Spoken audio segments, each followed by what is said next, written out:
Alors, bonjour à tous, chers amis, chers membres, peut-être chers non-membres.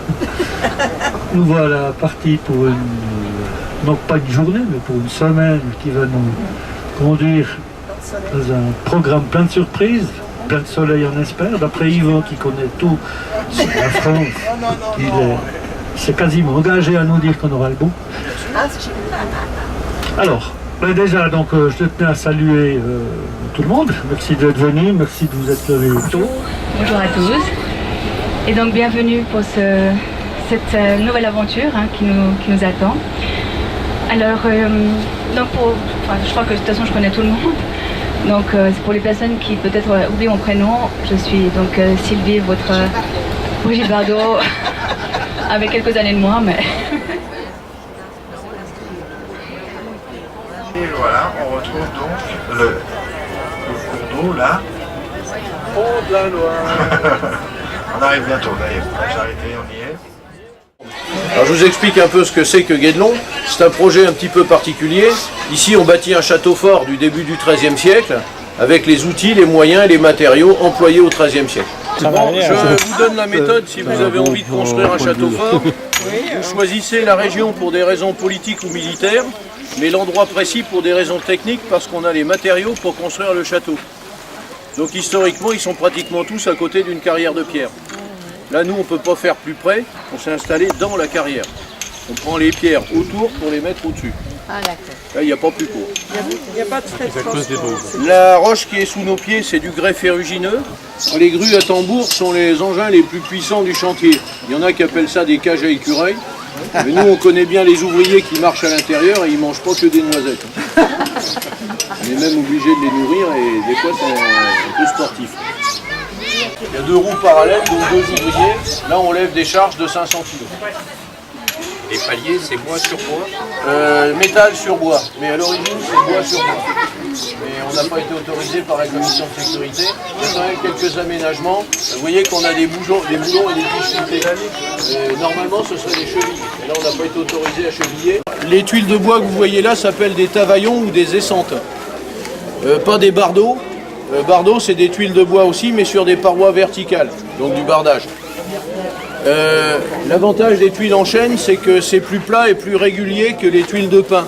En pin, vous avez la toiture des écuries là-bas et celle de la forge. C'est un peu plus gondolé. Ça résiste à la pluie, à la neige.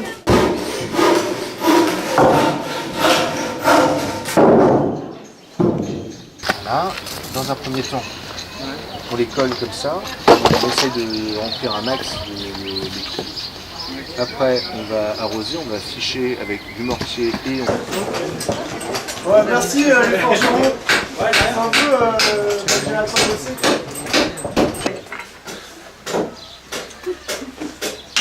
Tiens, d'ailleurs, ton bout de doigt dessus. Tu vas voir, il va partir en vrille, ça va être mortel. Vous êtes prêts, hein? Attends, tout le monde se bat. Orléans a une très longue histoire. Orléans s'est d'abord appelé Genabum. Et ensuite c'est appelé Aurelianis pour devenir ensuite Orléans. C'est pas toléré, en fait on va saisir ce prétexte, on va lui faire signer un document selon lequel elle s'engage à porter l'habit de femme. La pauvre Jeanne d'Arc ne savait ni lire ni écrire, donc déjà elle met une croix en bas d'un document qu'elle ne comprend pas et surtout on ne lui apportera jamais la robe qu'on lui a promis. Donc pour protéger sa pudeur, elle garde ce pantalon et c'est pour cela qu'elle est condamnée à mort. Condamnée au bûcher. Sinon, elle serait restée dans le cachot. Bon, elle n'aurait pas survécu, bien entendu. Mais elle est condamnée, elle est sur le bûcher parce qu'on l'accuse d'avoir parjuré. Voilà. Et c'est la dernière scène, donc le dernier vitrail, le bûcher. Elle est brûlée vive le 30 mai 1431 à Rouen, sur la place du Vieux-Marché à Rouen, à tout juste 19 ans.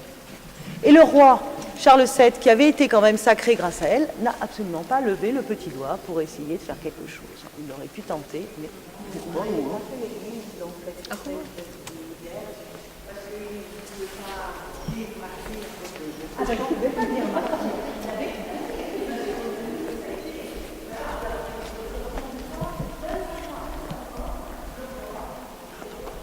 Vous avez ici donc une façade terminée au XVIIe siècle et qui n'est pas du tout gothique. Hein, même si le reste de l'église, vous voyez, présente des caractéristiques gothiques.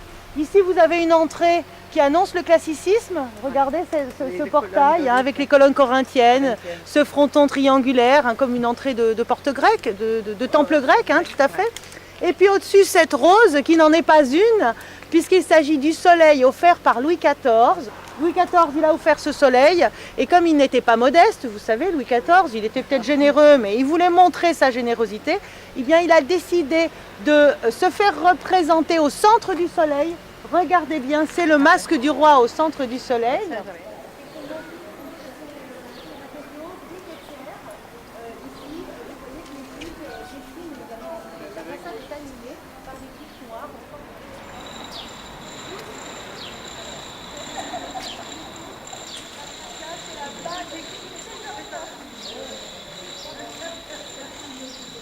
Appelé le salon d'honneur de l'hôtel Grelot, a été entièrement redécoré au 19e siècle. Alors ce salon d'honneur, il est consacré à Jeanne d'Arc. Vous voyez qu'on la retrouve partout, Jeanne d'Arc. Sur le manteau de la cheminée, ici, 3 épisodes, dont Rémy, Orléans, Reims. Maintenant, vous savez tout de l'histoire de Jeanne d'Arc. Jeanne d'Arc, on la retrouve sur une petite statue équestre, ici, très finement ciselée, statue du 19e. Jeanne d'Arc, on la retrouve sur la grande peinture du 19e également, qui est due à un élève d'Ingres, hein, d'un grand peintre, oui, qui a laissé une peinture de Jeanne d'Arc comme ceci au Louvre. Et là, donc, c'est la copie d'un élève. C'est amusant d'ailleurs de remarquer que Jeanne d'Arc porte l'auréole, alors que la peinture date de la moitié 19e, elle n'était pas encore canonisée. Mais Et puis Jeanne d'Arc, on la retrouve dans un des médaillons de la fenêtre également. Le 3e médaillon en partant de la gauche est intitulé La Pucelle.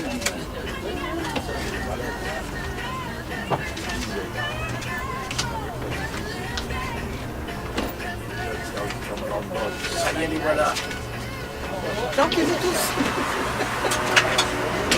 Les gilets de sauvetage, je les ai vus. Ils sont sur les lits. Mais par contre, j'ai pas vu les chaloupes. Hein. Alors, écoutez, je vais vous distribuer maintenant un bon en fait pour monter sur le bateau avec le numéro de votre cabine qui est indiqué sur. Madame Demour et de Canche. Hein. Voilà, on va juste attendre une jeune fille qui va venir vous accompagner. On va juste patienter un instant. Bonjour monsieur. Moi je suis Christian Montandon. Cabine 102. L'autre, Montandon Christian. Hein. Yes. Alors, à lundi. à lundi, ouais, ok. Allez, bonne croisière, Christian. Hein.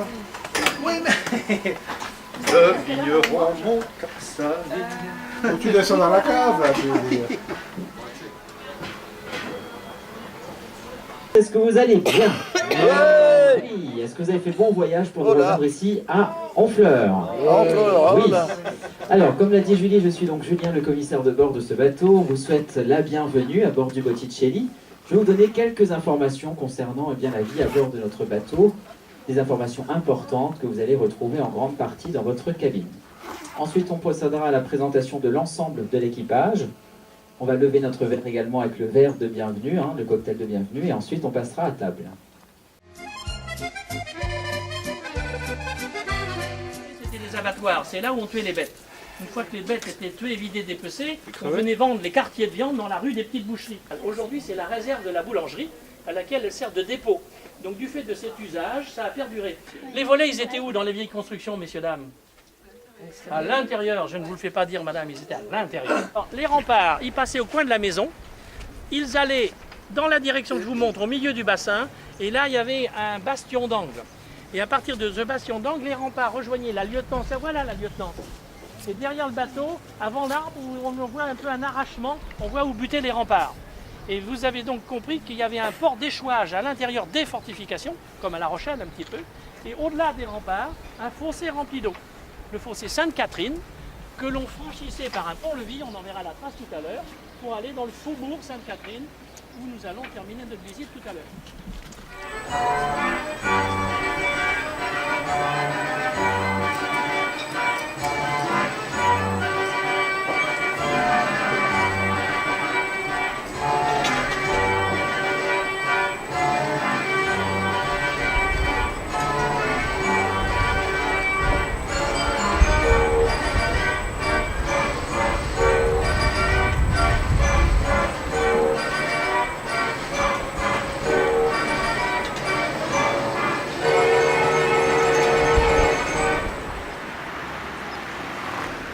en fait, tu On était remontes au jusqu'ici, marché, ouais. tu remontes, et puis il y a une petite place. Et c'est juste là, il faut remonter. Ou alors sans ça, tu reprends, tu redescends le marché.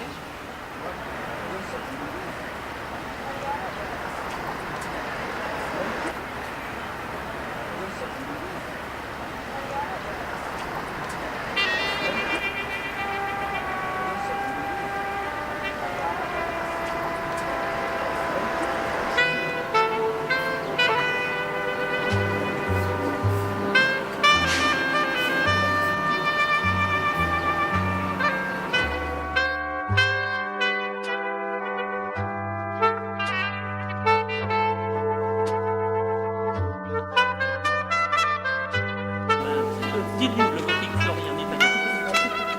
Voilà, écoutez, c'est quand même mieux que ce que je vous ai dit. Voilà, mais c'était, je dis pas de bêtises. Le gothique florien italien. Chaque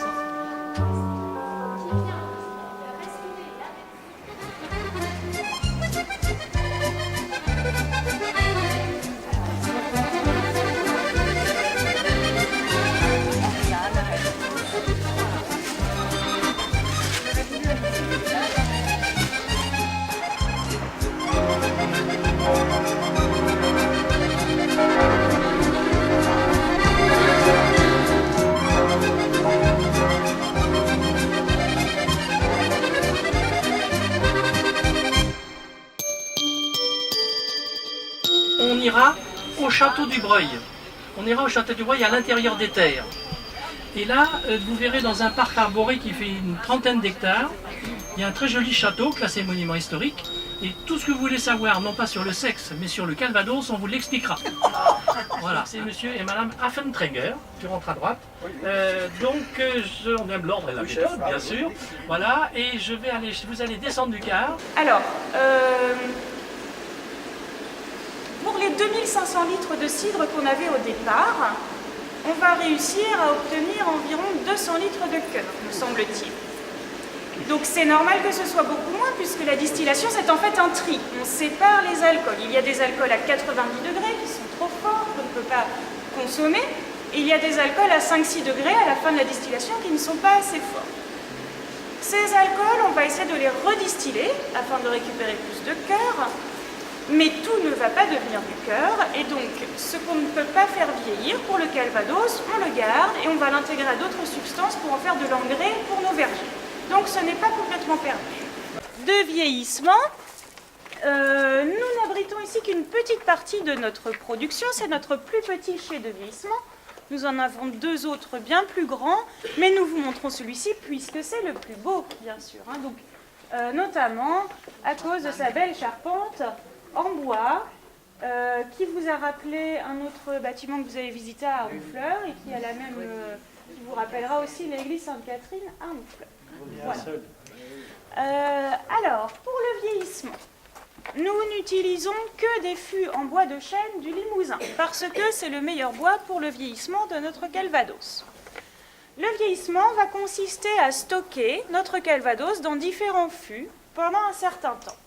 Et c'est le contact avec le bois qui va donner à l'alcool ses arômes et son caractère. En digestif. Donc ici, on passe directement de l'apéritif au digestif sans le repas. Et c'est ainsi que nous terminerons notre visite. Donc, je vous en prie, vous pouvez commencer à prendre les verres de pommeau et après le Calvados.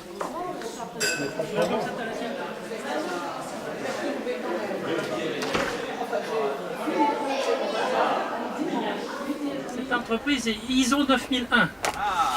Donc c'est rarissime, et la grande dame qui est arrivée tout à l'heure, une jeune femme assez grande, c'est la responsable qualité et elle vient de passer son audit cette année pour la 3e fois et donc sa certification a été vérifiée. Donc on sent effectivement que c'est une société parfaitement gérée.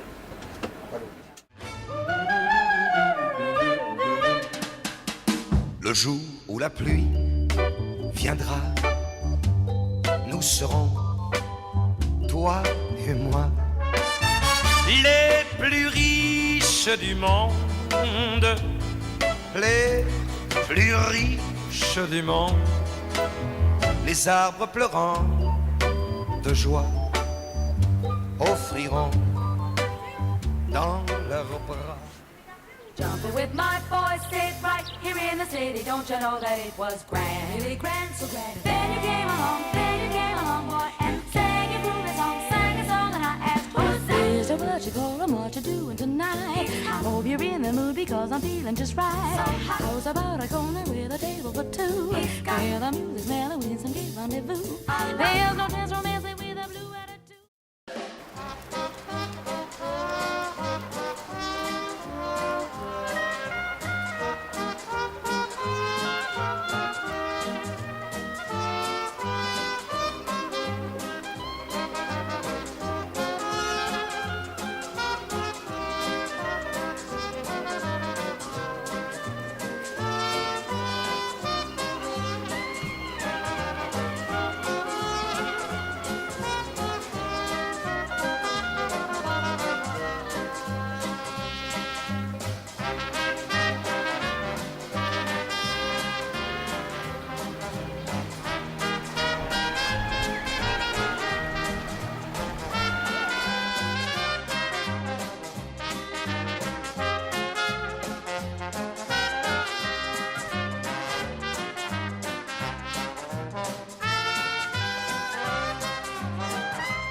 C'est le pont de Normandie. On dit un pont à haubans multiples parce qu'effectivement toute la charge du tablier du pont est remontée symétriquement sur les deux pylônes principaux et de façon à ce que la résultante de toutes les forces soit une verticale dans l'axe des pylônes. Et on n'a plus besoin de massif d'ancrage. En fait, vous allez voir le pont de Normandie, ça fonctionne exactement comme deux balances de Roberval. Les deux plateaux sont équilibrés, vous le coupez au milieu, il tient toujours. Alors, cet ouvrage a coûté 2 milliards de francs, 300 millions d'euros. Et puis en matière de ponts à haubans multiples, je le disais, je parlais tout à l'heure, un des ancêtres et des plus anciens, et peut-être les premiers, c'est un pont qui est chez vous en Suisse. Les haubans métalliques, les câbles ont été enrobés dans des gaines en béton. Donc elles sont de section carrée. Il y a donc un petit nombre de haubans, il n'y en a pas des tonnes, et c'est un pont, je ne me souviens plus de son nom.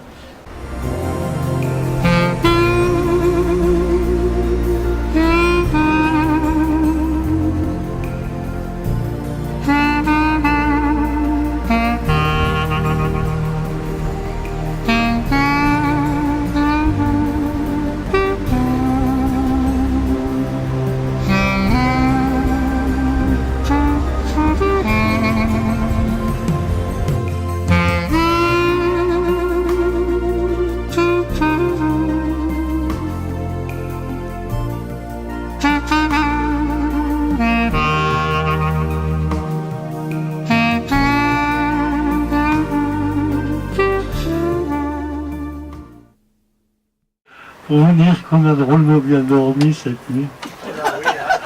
Enfin, on ne savait pas, maintenant on le sait. Comme moi, en partant, j'avais un doute, je me suis demandé, compte tenu du courant qu'il y a sur la Seine, est-ce que ces bateaux ont un moteur? Et bien la réponse est oui, ils ont un moteur. Bonjour à tous. Voilà, je vais être votre guide pour cette matinée. Je me prénomme Michel. Et on va visiter des abbayes, deux abbayes de Seine. Une première abbaye, c'est l'abbaye de Jumièges, qui a été créée aux alentours de 654. Et une deuxième abbaye que nous découvrirons, c'est l'abbaye de Saint-Vendry, créée approximativement à la même époque, où vivent encore des moines, une communauté de 35 moines, des moines bénédictins.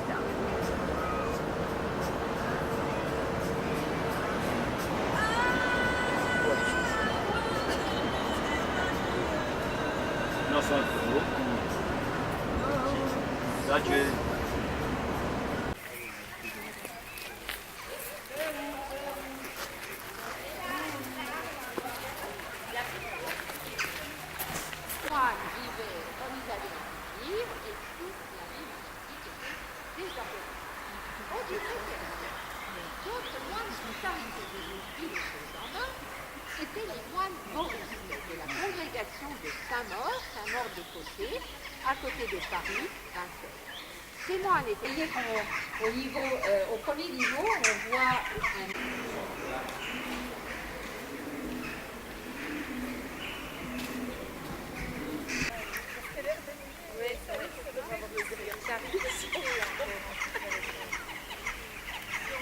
chapelle, c'était une chapelle qui était en général dédiée à Saint-Michel.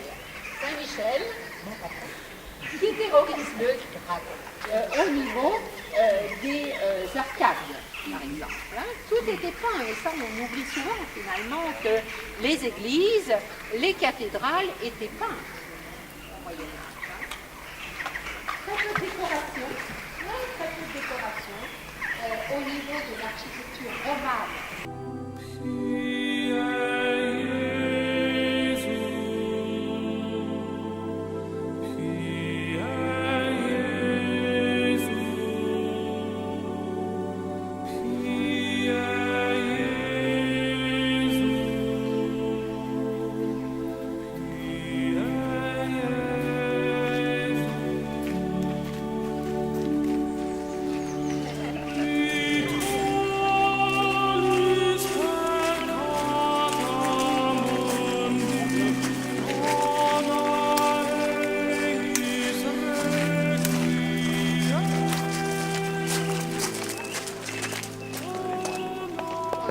Maritime qui commence. En Normandie, etc. Et aussi le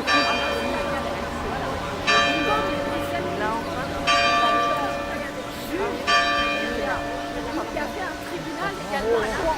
Il y a eu des problèmes avec les protestants qui ont été absolument épouvantables dans la mesure où Rouen étant une ville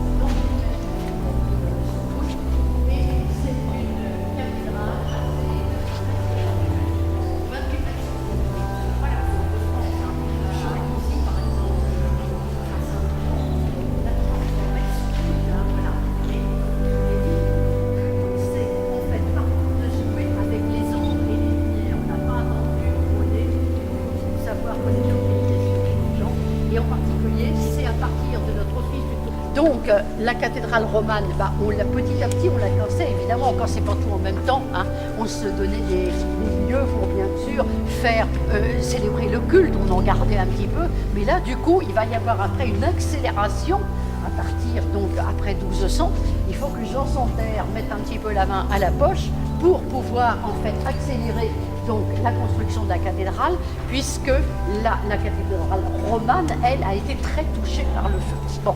Alors, qu'est-ce qui se passe ici? On remarque une chose, on remarque quelque chose de curieux. On est dans une cathédrale qui, au niveau de la nef, va comporter 4 niveaux d'élévation. Alors, ça pose question.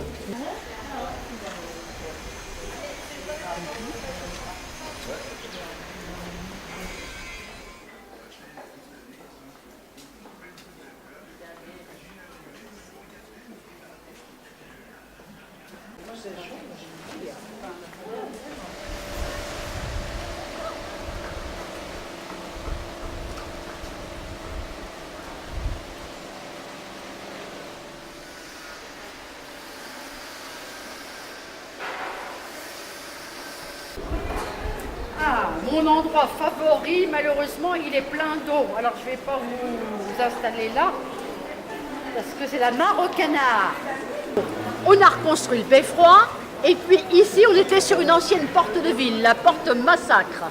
Et par conséquent, donc, on l'a conservée, et on avait un pan de bois ici, on avait mis déjà des cadrans au XVe siècle, des beaux cadrans. Mais comme on est allé faire les guerres d'Italie, on a voulu une horloge astronomique.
Bonjour tout le monde. Vous allez bien? Bien dormi, Bien. pas coulé. Oui, oui. On a passé les écluses. On en a passé pas mal. Hein. Oui, j'ai vu.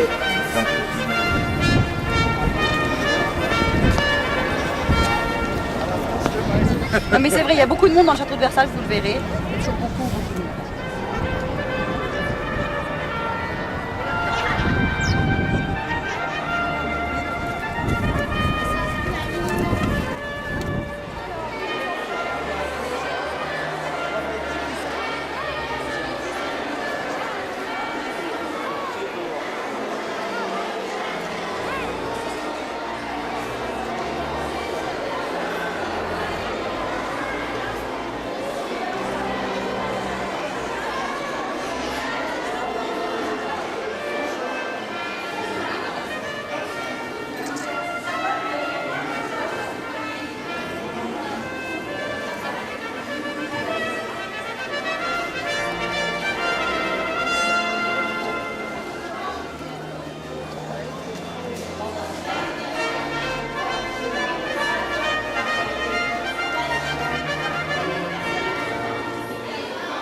Non, mais je m'avais dit, regardez, non pas ça, mais j'avais dit, regardez les tableaux, vous allez voir au Louvre que certains ont été copiés. Eh oui, tout le bol. C'est bien.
Voilà quoi, c'est le poste de pilotage.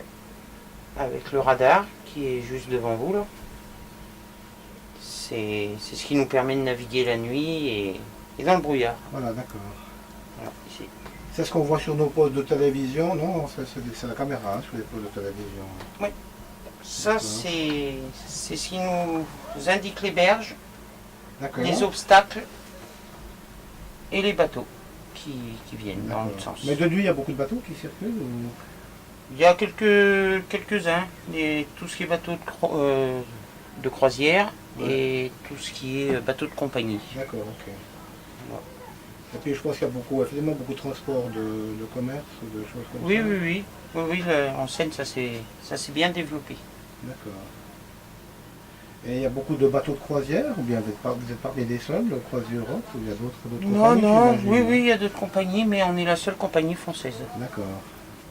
Puis je vois que vous n'avez plus de grandes roues comme volant, vous avez un stick, un joystick, ou qu'est-ce que vous avez? Tout est là. Ah, c'est ça, là. Tout est là. D'accord. Donc avec un pilote automatique, mais qui marche avec le gyrocompas qui est juste là. Ouais. Le pilote automatique ne connaît pas la rivière du tout.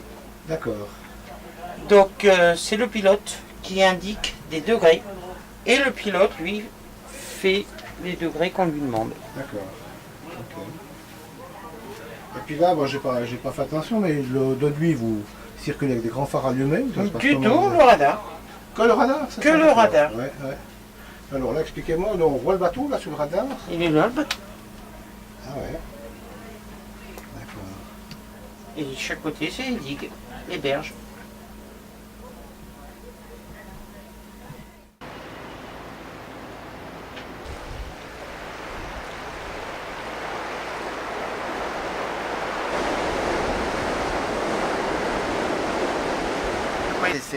On ferme devant puis ils ouvrent derrière. Mais oui. Mais non de bleu. Non de bleu, mais c'est dingue comme tu comprends vite. Mais On voit qu'il était ingénieur, ce gars-là. Ah. Mon Dieu, mais qu'est-ce qu'il comprend? Tu fais le malin, mais je suis sûr que je te dis ça, tu savais pas toi non plus. Ouais, je peux imaginer qu'il faut que la... Faut que le niveau soit au Ouais, même ou que la... égalité. Je pense qu'il mesure ça par la pression de chaque côté. Ouais. Quand la pression de chaque côté est identique, ils peuvent ouvrir, ça y est, ça s'ouvre. Voilà. D'ailleurs, il n'y a pas une grosse vague qui rentre, donc c'est bon. On est bon, on va pas être coulé. Facile, non. C'est un bon Par raisonnement. C'est facile à dire les choses. Ouais. C'est les autres. Ouais. Quand c'est les autres Voilà, qui c'est décident ça. pour nous. Hein. Tout Ouais. à fait. Ça y est, c'est parti. On recommence à voguer. Génial. Je les connais ça. Ah, mais vous pouvez rester. Alors, elles se rentrent là, les portes. Je crois qu'il faut faire le... Non, viens, voilà. Voilà. Bienvenue à bord. C'est le dernier point de situation. Paris, oui. Bah, vous débarquez pas à Paris? Vous revenez en fleurs? Non, non, nous on part pour la Suisse avec l'autocar demain. Ah bon, je peux venir? Vous nous avez dit que... Oui, oui. La traversée de Paris. Après, vous aurez bien sûr la possibilité de rester ici au Salon Bar, on tamisera les lumières, ou encore faire le tour sur les coursives Bien, externes. alors ce soir au menu, nous vous proposons en entrée, nous aurons un médaillon de fourrage canard, accompagné d'un caramel aux épices et d'une petite brioche. Pour suivre, nous aurons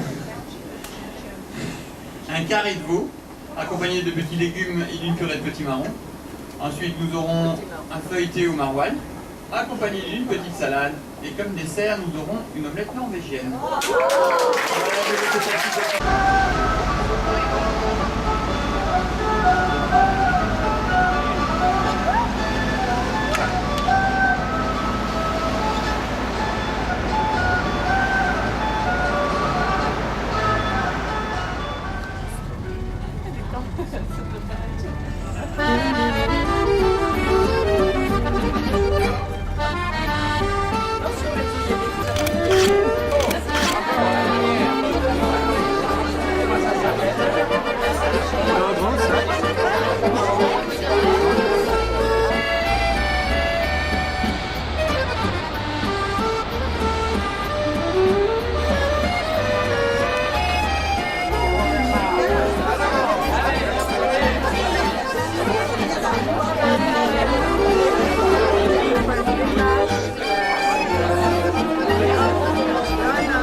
Merci beaucoup. Hein.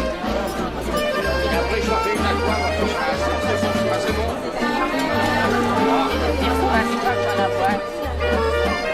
Non, hein, ça sur des photos. Hein.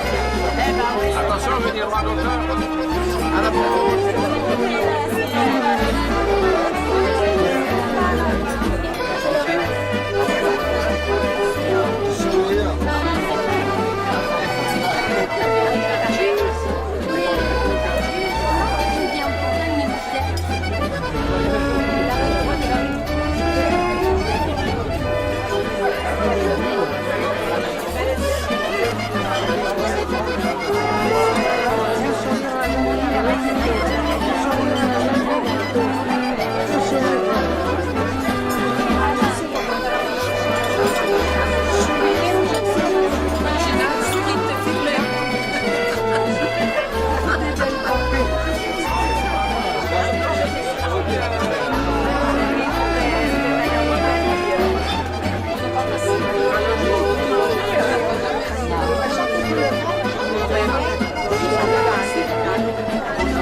Puis les gens par milliers,